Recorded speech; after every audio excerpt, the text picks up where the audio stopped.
Après plus de 5 heures d'interrogatoire, le général Christian Chiwewe, transféré à la prison militaire de Ndolo, et le général Frank Ntumba, arrêtés, une tempête secoue.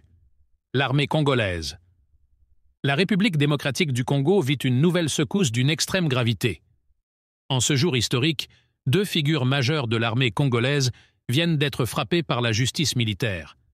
Le général Christian Chiwewe, ancien chef d'état-major général des forces armées, vient d'être officiellement transféré à la prison militaire de Ndolo après un interrogatoire intense qui a duré plus de 5 heures.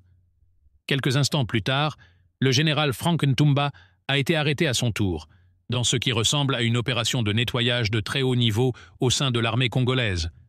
D'après plusieurs sources concordantes, le général Chiwewe a été longuement interrogé par un collège d'enquêteurs militaires, de magistrats et d'agents des services de sécurité dans une salle hautement sécurisée du ministère de la Défense. L'interrogatoire aurait porté sur des soupçons de haute trahison, de collaboration avec des forces hostiles et de déstabilisation de l'appareil militaire. Une fois la séance bouclée, l'ordre a été donné. Transfert immédiat à la prison militaire de Ndolo dans une cellule d'isolement. Le choc dans les milieux militaires est énorme, car Christian Chiwewe n'est pas un inconnu. Ancien homme de confiance du président Félix Tshisekedi, décoré à plusieurs reprises, il incarnait la colonne vertébrale de l'armée nationale. Son arrestation marque donc une rupture brutale, mais surtout un signal fort envoyé à tous ceux qui auraient trahi la République. Mais l'opération ne s'est pas arrêtée là. Quelques heures plus tard, les services spéciaux ont procédé à l'arrestation du général Frank Ntumba, lui aussi accusé de faits graves. Selon les premiers éléments, il aurait facilité la fuite d'informations sensibles à des groupes armés, dissimulé des mouvements logistiques et couvert des détournements dans les circuits militaires. Il aurait également été cité dans des communications interceptées entre Kinshasa et des réseaux hostiles actifs dans l'est du pays. Ces 2 arrestations s'inscrivent dans une vaste opération de purge, menée depuis plusieurs semaines dans le silence, mais désormais totalement assumée par les plus hautes autorités de l'État. L'objectif est clair: nettoyer les rangs, couper les têtes des traîtres et rétablir la confiance dans une armée souvent infiltrée et minée de l'intérieur. Selon certaines indiscrétions, les États-Unis auraient remis au gouvernement congolais un dossier explosif contenant les preuves de trahison, les écoutes et les circuits financiers occultes impliquant plusieurs officiers supérieurs.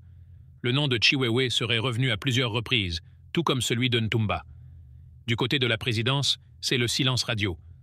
Aucune déclaration officielle pour l'instant, mais plusieurs proches de Félix Tshisekedi assurent que le chef de l'État suit personnellement chaque étape de l'opération.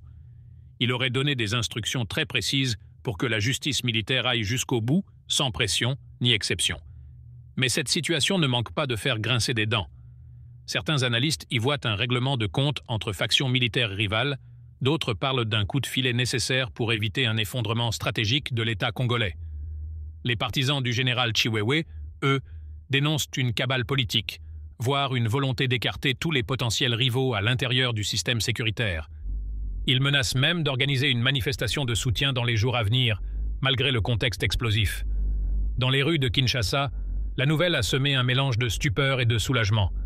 Beaucoup saluent le courage du président Tshisekedi, qui semble déterminé à reprendre la main sur les forces de sécurité.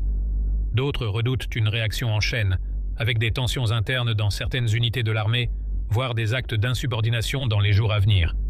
Du côté de la prison de Ndolo, les mesures de sécurité ont été renforcées. Aucune visite autorisée, aucun contact avec l'extérieur. Le général Chiwewe y serait détenu dans une aile ultra sécurisée, sous surveillance permanente. Quant au général Frank Ntumba, il aurait déjà été auditionné brièvement par un procureur militaire et son dossier pourrait être transmis au tribunal militaire de garnison dans les toutes prochaines heures. En résumé, la République démocratique du Congo est entrée dans une nouvelle ère de clarification et de vérité au sein de son armée. Les arrestations de ce jour envoient un message sans ambiguïté. Personne n'est au-dessus de la loi, pas même les généraux les plus puissants du pays. Ce dossier est à suivre de très près, car derrière ces arrestations, c'est toute la stabilité institutionnelle et militaire du pays qui est en jeu.